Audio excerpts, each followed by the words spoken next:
Srimadh Bhagavatam, Chapter 2, Divinity and Divine Service. Text 1.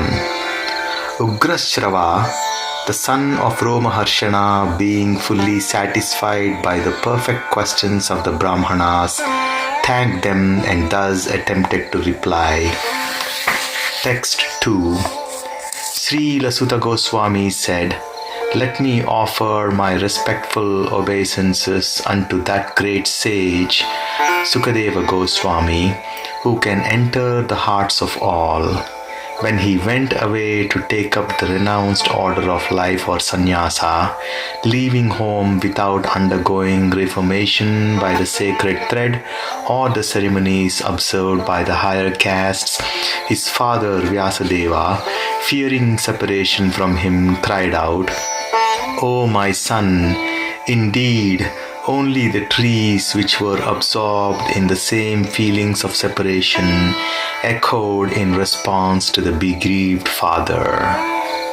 Text 3.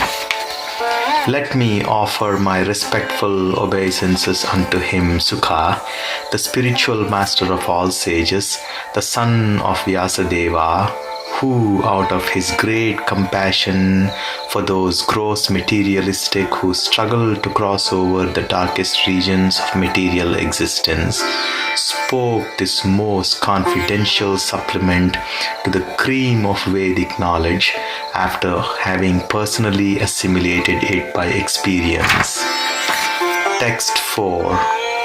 Before reciting this Srimad Bhagavatam, which is the very means of conquest, one should offer respectful obeisances unto the personality of Godhead Narayana, unto Naranarayana Rishi, the supermost human being, unto Mother Saraswati, the goddess of learning, unto Srila Vyasadeva, the author.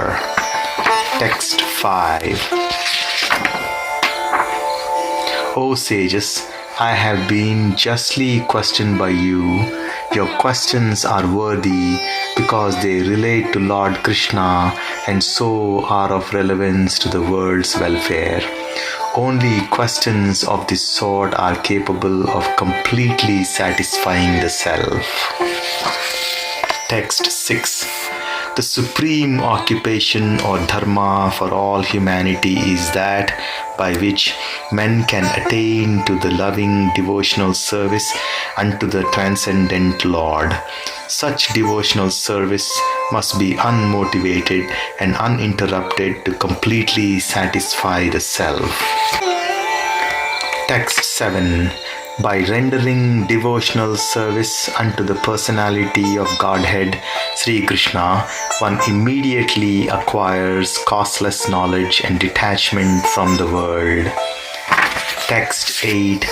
The occupational activities a man performs according to his own position are only so much useless labor if they do not provoke attraction for the messages of the personality of Godhead. Text 9. All occupational engagements are certainly meant for ultimate liberation.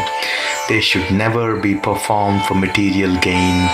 Furthermore, according to sages, one is engaged in the ultimate occupational service should never use material gain to cultivate sense gratification. Text 10. Life's desires should never be directed towards sense gratification. One should desire only a healthy life or self-preservation, since a human being is meant for inquiry about the absolute truth. Nothing else should be the goal of one's works. Text 11. Learned transcendentalists who know the absolute truth call this non-dual substance Brahman, Paramatman or Bhagavan. Text 12.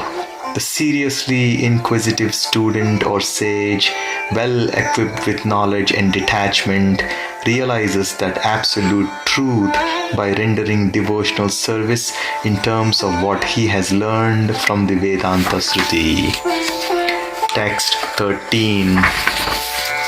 O best among the twice born, it is therefore concluded that the highest perfection one can achieve by discharging the duties prescribed for one's own occupation according to caste divisions and orders of life is to please the personality of Godhead.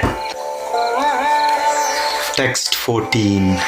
Therefore, with one pointed attention, one should constantly hear about, glorify, remember, and worship the personality of Godhead, who is the protector of devotees.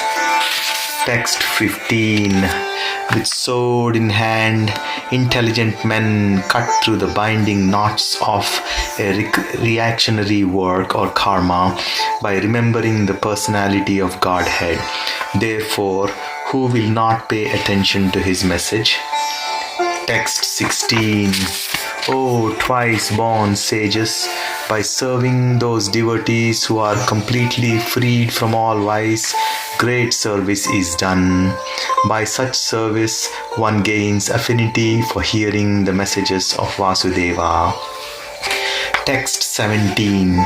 Sri Krishna, the personality of Godhead, who is the Paramatma or the Super Soul in everyone's heart and the benefactor of the truthful devotee, cleanses desire for material enjoyment from the heart of the devotees who have developed the urge to hear his messages, which are in themselves virtuous when properly heard and chanted.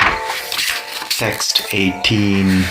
By regular attendance in classes on the Bhagavatam and by rendering of service to the pure devotee, all that is troublesome to the heart is almost completely destroyed, and loving service unto the personality of Godhead, who is praised with transcendental songs, is established as an irrevocable act. Text 19. As soon as revocable loving service is established in the heart, the effects of nature's modes of passion and ignorance, such as lust, desire, hankering, disappear from the heart. Then the devotee is established in the goodness and he becomes completely happy. Text 20. Thus established in the mode of the unalloyed goodness, the man whose mind has been enlivened by contact with devotional service to the Lord gains positive scientific knowledge of the personality of Godhead in the stage of liberation from all material association. Text 21. Thus the knot in the heart is pierced, and all misgivings are cut to pieces. The chains of fruitive actions is terminated when one sees the self as master. Text 22. Certainly, therefore, since time immemorial, all transcendentalists have been rendering devotional service to Lord Krishna, the personality of Godhead, with great delight, because such devotional service is enlivening to the self. Text 23. The transcendental personality of Godhead is indirectly associated with the three modes of material nature, namely passion, goodness, and ignorance, and just for the material world's creation, maintenance, and destruction, he accepts the three qualitative forms of Brahma, Vishnu, and Shiva. Of these three, all human beings can derive ultimate benefit from Vishnu, the form of full quality of goodness. Text 24. Firewood is a transformation of earth, but smoke is better than the raw wood, and fire is still better. For by fire we can derive the benefits of superior knowledge through Vedic sacrifices. Similarly, passion or rajas is better than ignorance or tamas, but goodness, sattva, is best because in goodness one can come to realize the absolute truth. Text 25.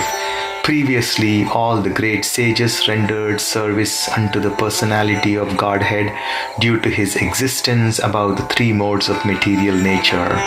They worshipped him to become free from material conditions and thus derive the ultimate benefit. Whoever follows such great authorities is also eligible for liberation from the material world. Text 26. Those who are serious about liberation are certainly non-envious and they respect all. Yet they reject the horrible and ghastly forms of the demigods and worship only the all blissful forms of Lord Vishnu and his plenary positions. Text 27.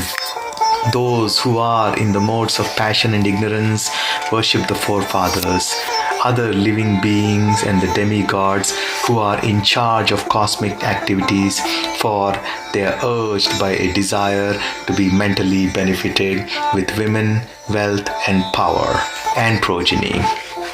Texts 28 to 29. In the revealed scriptures, the ultimate object of knowledge is Sri Krishna, the personality of Godhead. The purpose of performing sacrifice is to please him. Yoga is for realizing him. All fruitive activities are ultimately rewarded by him only. He is supreme knowledge, and all severe austerities are performed to know him. Religion or dharma is rendering loving service unto him. He is the supreme goal of life. Text 30. In the beginning, the material creation, that the absolute personality of Godhead or Vasudeva in his transcendental position created the energies of cause and effect by his own internal energy. Text 31. After creating the material substance, the Lord or Vasudeva expands himself and enters into it. And although he is within the material modes of nature and appears to be the one of created beings, he is always fully enlightened in his transcendental position. Text 32. The Lord as Super Soul pervades all things, just as fire permeates wood, and so he appears to be of many varieties, though he is the Absolute One without a second. Text 33.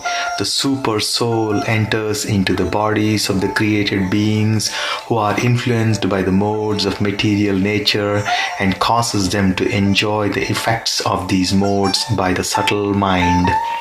Text 34. Thus, the Lord of the universes maintains all planets inhabited by demigods, men and lower animals. Assuming the roles of incarnations, he performs pastimes to reclaim those in the mode of pure goodness.